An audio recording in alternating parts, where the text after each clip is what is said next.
नमस्कार किसान भाइयों, यदि आपके गेहूं की फसल अब 55 से 60 दिन की हो गई है और आपने दूसरी सिंचाई कंप्लीट कर ली है और पहले व दूसरे पानी पर आपने यूरिया की मात्रा पूरी डाली है, फिर भी यदि आपके गेहूं की फसल से ज़्यादा फुटाव अधिक कर ले और टिल्लिंग काफ़ी कम हुई है तो आप बिल्कुल सही वीडियो पर आए हैं, क्योंकि आज की इस वीडियो में आपको यदि आपकी फसल 60 दिन की है तो मात्र 200 रुपये का खर्च करके आप एक बढ़िया और शानदार और अधिक से अधिक कल्लों गेहूं की फसल से आएंगे।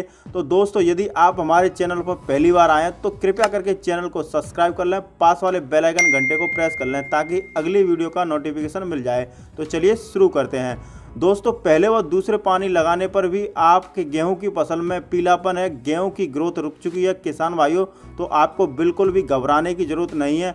हम जो खाद बताने वाले हैं उनका खर्च नाम मात्र का है। यदि आपने गेहूं की फसल में प्रयोग कर लिया तो गेहूं में अधिक फुटाव होगा और कल्लों की संख्या बहुत ही तेजी के साथ बढ़ेगी। तो किसान भाइयों, आइए जानते हैं ऐसे क्या कारण होते हैं कि जिनके कारण गेहूं की ग्रोथ रुक चुकी है, कल्लों की संख्या कम है।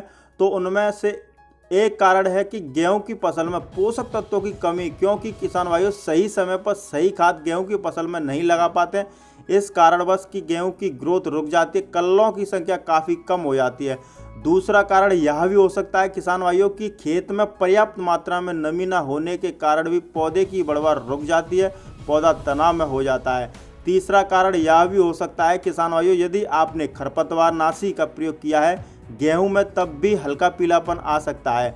तो अब बात करते हैं किसान भाइयों कि हम क्या उपाय कर सकते हैं कि जिससे कि हमारे जो गेहूं के बढ़ने की ग्रोथ है वो सही हो जाए, जिसमें कि हमारे किसान भाइयों का पैसा कम से कम खर्च हो।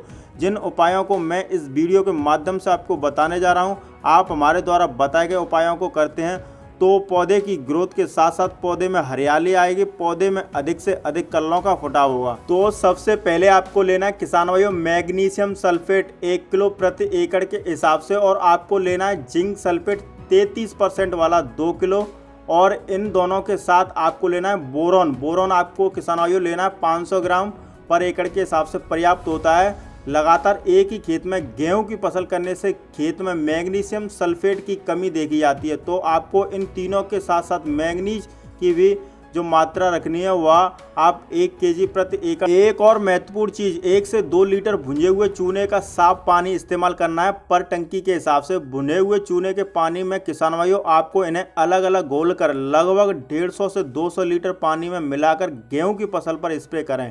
स्प्रे आपको किसान भाइयों सुबह और शाम को इस घोल का स्प्रे ना करें, क्योंकि सुबह के वक्त खेतों में ओस ज़्यादा होती है।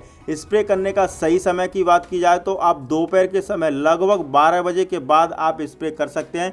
इस स्प्रे का खर्च आने वाला है किसान भाइयों वह है 200 रुपये प्रति बीघे के हिसाब से इस स्प्रे का खर्च आएगा। लेकिन इस स्प्रे के फ़ायदे की बात की जाए तो इसके फ़ायदे आपको बहुत ज़्यादा होने वाले हैं। जिन किसान भाइयों की गेहूं की ग्रोथ रुक चुकी थी वह बहुत ही तेज़ी के साथ बढ़ना शुरू हो जाएगी। अगर यदि आपके गेहूं की फसल में हरियाली कम होगी, गेहूं की फसल कमज़ोर होगी, वह एकदम हरी भरी लहराती हुई एक शानदार तरीके से और साथ ही साथ यदि कल्लों की संख्या काफ़ी कम है किसान भाइयों तो तेज़ी के साथ कल्लों की संख्या में निर्माण की प्रक्रिया वो बहुत ही तेज़ी के साथ होगी, और इन स्प्रे करने के बाद आपको फसल में कुछ दिनों में ही आपको रिजल्ट देखने को मिल जाएंगे। यदि आपकी फसल हल्की पीली पड़ रही थी, उसकी ग्रोथ रुक चुकी थी, पौधे काफ़ी कमज़ोर था, तो वह एक अच्छी ग्रोथ करने लगेगी। किसान भाइयों आपको अलग से ग्रोथ प्रमोटर मार्केट से लेने की ज़रूरत नहीं है। जो रिजल्ट आपको ग्रोथ प्रमोटर से मिलेंगे उससे कई ज़्यादा हमारे द्वारा बताए गए पोषक तत्व से मिलेंगे। तो दोस्तों, आप गेहूं की फसल में एक बार प्रयोग करके ज़रूर देखें। तो दोस्तों, यदि आपने वीडियो को पूरा वॉच किया है तो आप कमेंट के जरिए बताएं कि आपके गेहूं की फसल कितने दिन की हो गई है। साथ ही साथ वीडियो को लाइक करें, चैनल को सब्सक्राइब करें। वीडियो देखने के लिए धन्यवाद। जय जवान जय किसान।